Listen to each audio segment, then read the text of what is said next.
Welcome to Cumilla South, Cervantes, Ilocos Sur, isang lugar na mayaman sa kultura, kasaysayan at likas na yaman. Sa aming paglalakbay, ipapakita namin ang mga tanawin, pagkain at mga karanasan hindi nyo makakalimutan.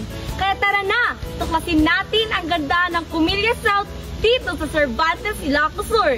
Ang Cumilla South ay isang barangay na binubuo ng 4 na sitio: Lower Maipit, Upper Maipit, Payas at Buangan. Bawat isa ay may kanya-kanyang kwento, yaman at kagandahan na bumubuo sa makulay na pagkakakilanlan ng buong komunidad. Kaya't sabay-sabay nating isigaw ang aming battle cry, Dur Us, Cumilla South!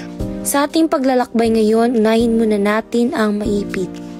Ang Maipit ay binubuo ng 2 bahagi, ang Lower Maipit at Upper Maipit.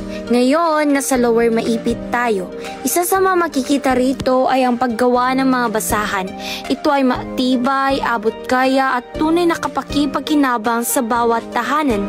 Habang naglalakad, masisilayan mo ang malalawak na palayan at ang mga bundok na tila mapagmatsyag na bantay ng sitio.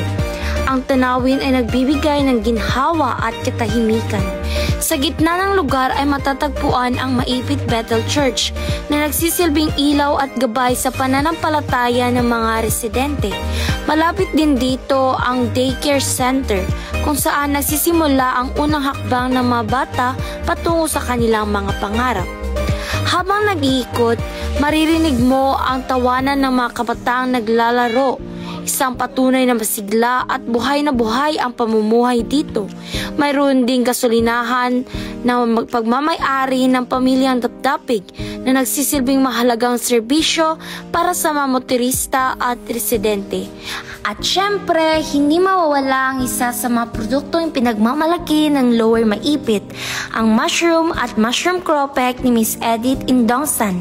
Masarap at malutong. Ano pang hinihintay nyo? Bili na kayo! Ngayon naman, pupunta tayo sa Upper Maipit. Binubuo ito ng 2 bahagi, ang Tiko at Putrido. Unahin natin ang Tiko. Mataas ang daan na lalakarin papunta rito kaya siguradong mapapawisan ka at sabi nga nila, ang pag-akyat sa Tiko ay nakakapayat lalo na kung ikaw ay maglalakad. Kapag narating mo na ang lugar, sulit ang lahat ng pagod. Makikita mo ang napakaraming kabundukan sa paligid at mula sa itaas ay tanaw na tanaw ang mga bahay sa ibaba. Nakaka-refresh at nakaka-amaze ang tanawin, parang gantimpala pagkatapos ng mahabang lakad. Sa Tiko, makikita rin ang iba't ibang puno ng bayabas, mangga at santol na tila handog ng kalikasan. Naroon din ang isang simbahan ng mga Pentecost na nagsisilbing gabay ng pananampalataya ng mga tao rito. Mula Tiko, bababa naman tayo sa Putrido. Medyo mataas pa rin ang daan dito pero mas mababa kaysa Tiko. Pagdating mo rito, sasalubong agad sa iyo ang gasolinahan dito. At katabi lang nito ay ang kilalang manna bread ni na Mr. Alalag. Talagang masarap ang tinapay, lalo na kung bagong luto at sinasabay sa mainit na kape. Sobrang sarap! Bukod pa rito, matatagpuan din dito ang chicken poultry ng pamilyang Bumalao. At ngayon, pupunta tayo roon. Medyo malayo ito sa mga bahay-bahay dahil sa amoy ng tae. At kami naglalakad nga dito. Nandito tayo ngayon sa chicken poultry ng Bumalao family. Ang poultry na ito ay nagsisilbing kabuhayan ng pamilya at malaking tulong ito sa aming komunidad. Tara na at ating pasukin!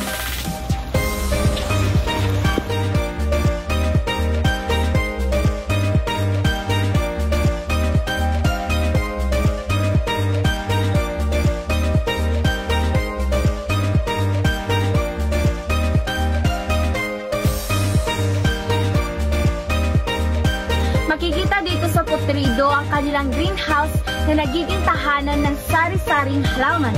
Ito'y patunay ng malasakit ng komunidad sa kalikasan at sa kanilang kabuhayan.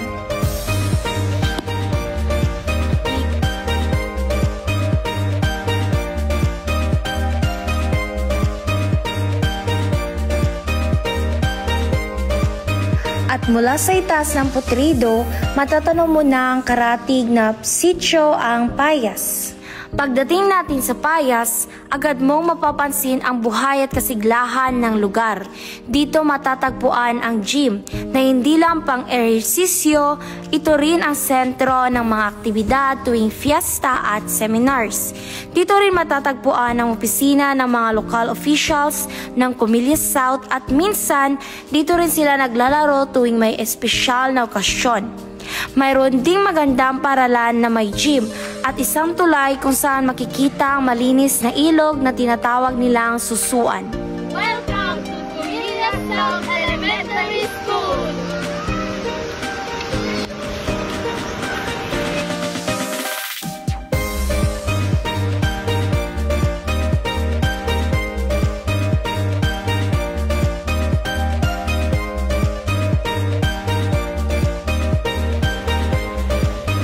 Kung gusto nyo namang mag-refresh o magpalamig, pwede kayong pumunta dito dahil hindi ito masyadong malalim, kaya ligtas para sa mga batang gustong maligo.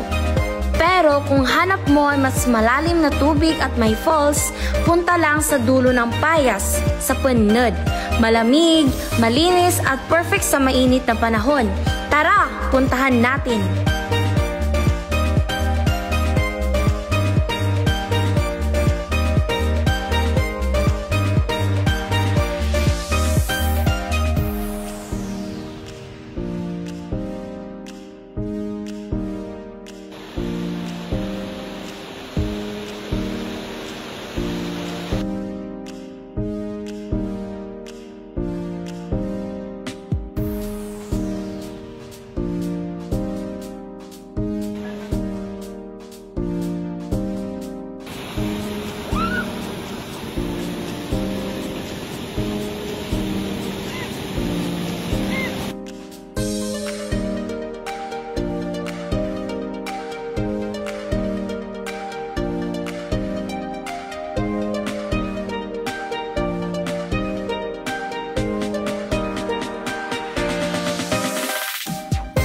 Sa paglalakbay namin sa Bawangan, agad kami sinalubong na malamig na hangin at tanawing puno ng papaya, saging, lemon at pinya.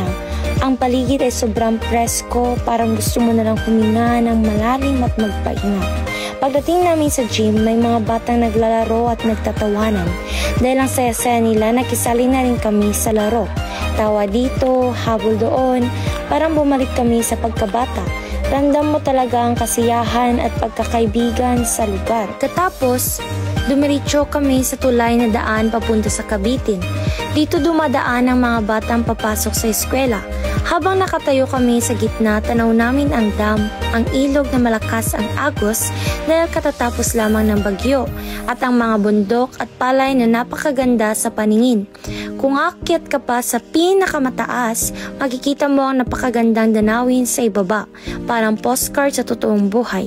Sabi pa nga ng mga taga rito, kung gusto mo sumigaw at subukin ang tapang mo, punta ka rito sa tulay na to. Let's go! Kaya syempre, sumigaw din kami. Ang sarap sa pakiramdam. Nulayben nyo ay manbulga-bulgaw, man-refresh, man-unwind, umali kayo lang sinakalaid. Habang kami ay naglilibot, may nadaanan kaming isang simbahan. Simbahan daw ito ng mga Pentecost.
Duras. Duras. Duras.